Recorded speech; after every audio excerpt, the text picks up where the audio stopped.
I trusted her with everything. My fears, my tears, even the pain of a marriage that was slowly falling apart. She hugged me and told me everything would be okay. But one day I picked up my husband's phone and saw a name that shattered my life. My best friend. This is a story about trust that turned into a knife in the back. About a marriage built on lies. And about the moment when the truth destroys everything. Love Stories Max. Welcome to my channel. Enjoy watching, friends. The worst betrayal comes from your best friend. I always thought I knew what happiness looked like.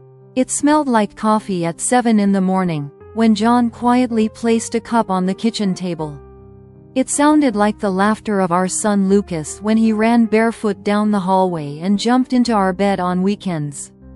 And it felt like the warm hugs of my best friend Julia when life became too heavy. John and I had been married for 8 years. 8 years is a whole lifetime. We survived a tiny rented apartment with a leaking ceiling, our first car that we bought with almost our last savings, and sleepless nights after Lucas was born. I remember John holding my hand in the hospital. "You're the strongest woman I know," he whispered to me back then. And I believed him. Maybe that's why the fall hurt so much. Something changed during the last year. At first, it was small things.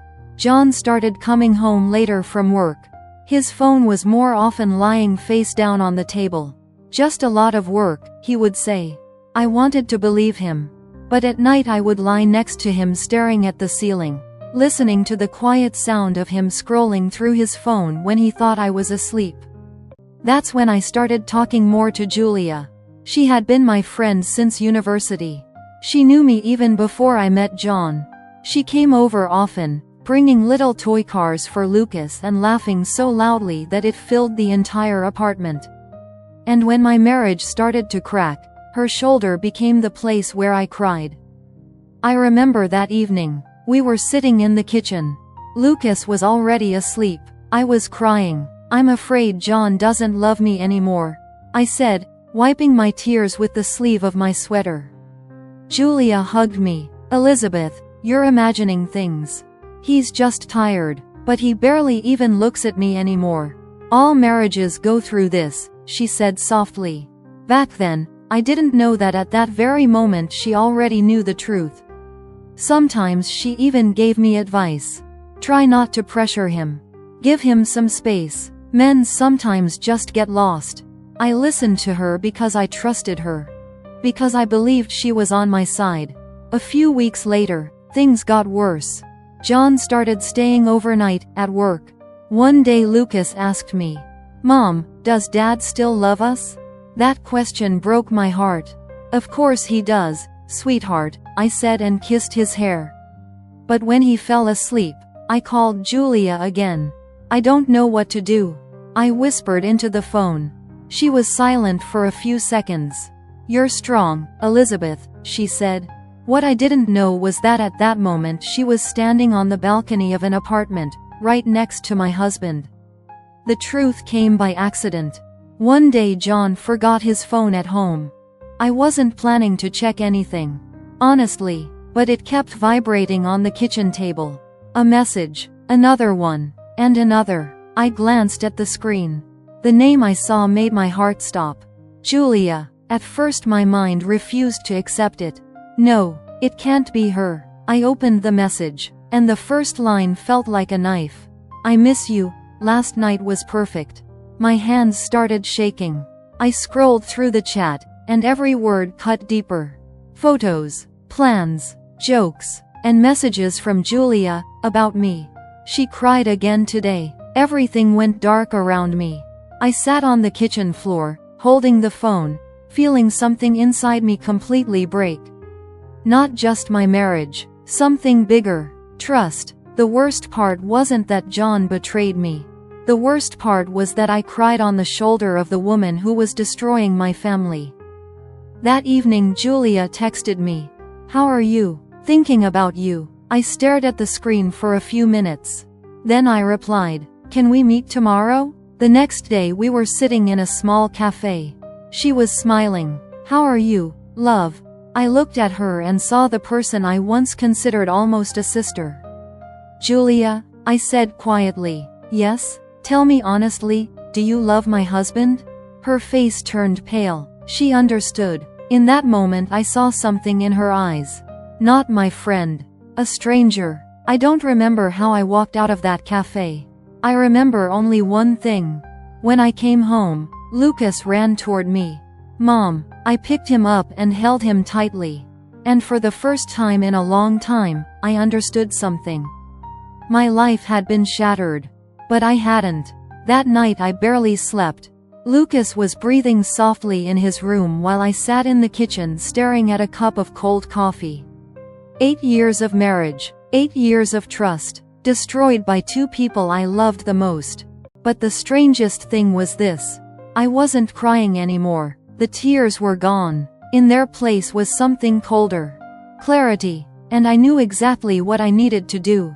The next day I texted John. "Let's have dinner at home tonight. We need to talk." He replied almost immediately. "Of course." I almost laughed. He thought I knew nothing. I cooked dinner. Just like in our happy days. Roasted chicken with rosemary. Fresh salad. Even candles on the table. When John walked into the apartment, he looked surprised. "Wow, what's the occasion?" I smiled. "Just wanted to spend the evening together." Lucas sat next to me telling us something about school. John laughed. And watching that moment, I suddenly realized how easily people can lie.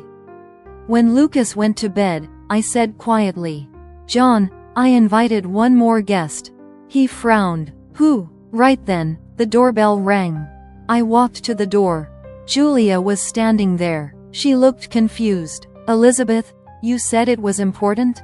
"Yes," I said, "very important." When she walked in and saw John, the air in the room became heavy. No one spoke. A few seconds of silence. I placed my phone on the table.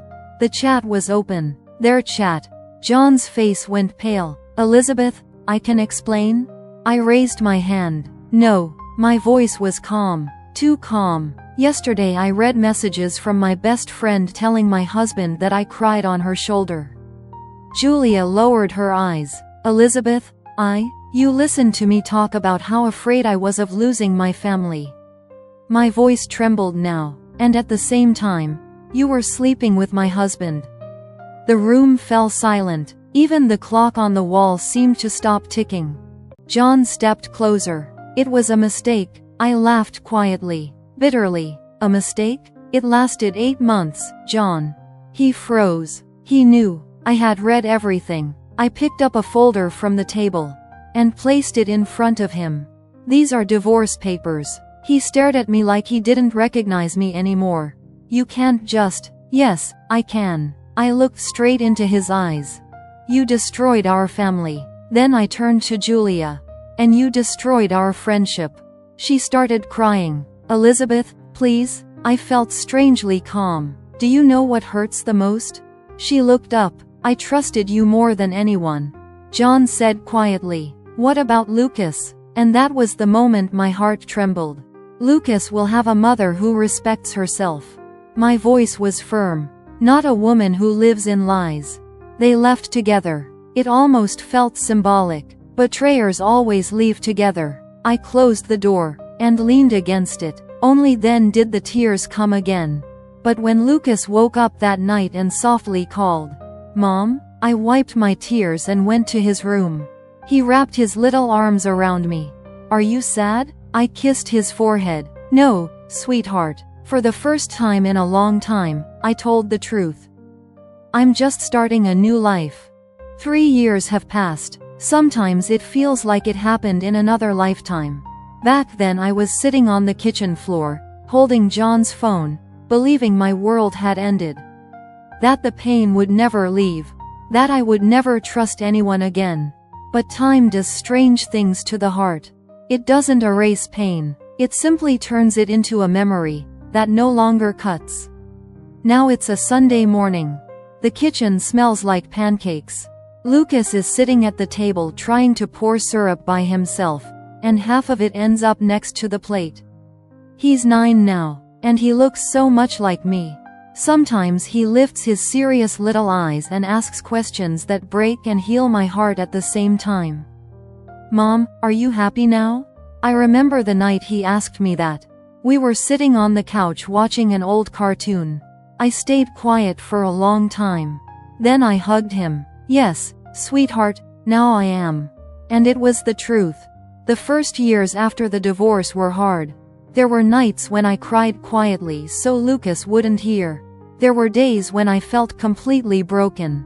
But I learned something important. Loneliness is not as frightening as living next to someone who lies to you. It is better to be alone. Better to wake up in silence. Better to drink coffee by yourself than to live with someone who betrays your trust every day. Sometimes I think about John. And even Julia. I no longer feel hatred. Only a strange sense of karma. About a year ago I ran into an old acquaintance.